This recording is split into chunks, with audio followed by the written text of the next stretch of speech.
On May 30th, 1884, thousands of people gathered in Washington, D.C.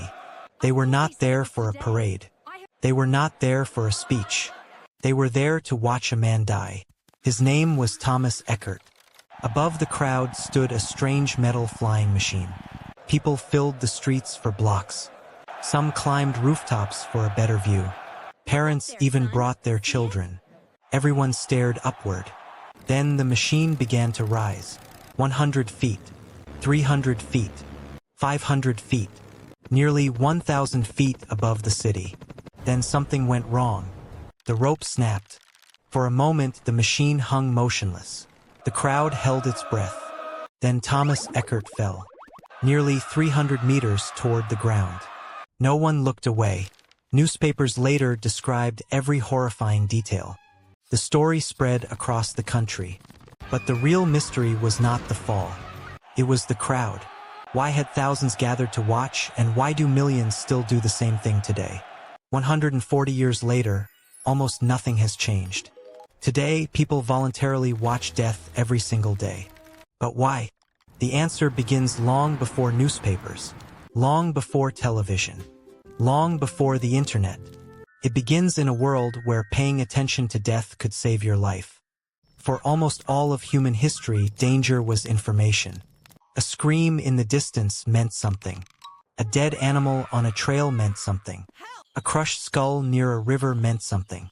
If another human died, you needed to know why. Was there a predator nearby? A hostile tribe? Poisonous food? A disease spreading through the camp? The people who paid attention survived. The people who ignored warning signs often did not. Over thousands of generations, your brain learned a simple rule. Pay attention to danger, especially danger involving other humans. This ancient rule still controls your attention today. Imagine two headlines. Local man enjoys quiet afternoon. Local man attacked by shark. Psychologists call this negativity bias. Negative information captures attention faster than positive information. Bad news sticks. Danger sticks. Death sticks. Then something else happened when humans began living in larger societies. Death became entertainment. Ancient Rome, medieval Europe, and public executions turned death into a spectacle. In 1888, Jack the Ripper taught newspapers a new lesson. Death attracted attention. Attention generated money.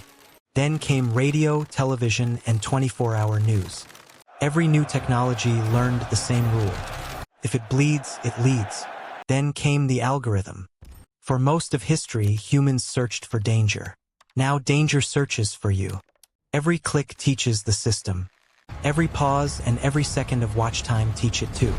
And what it learns is surprisingly simple.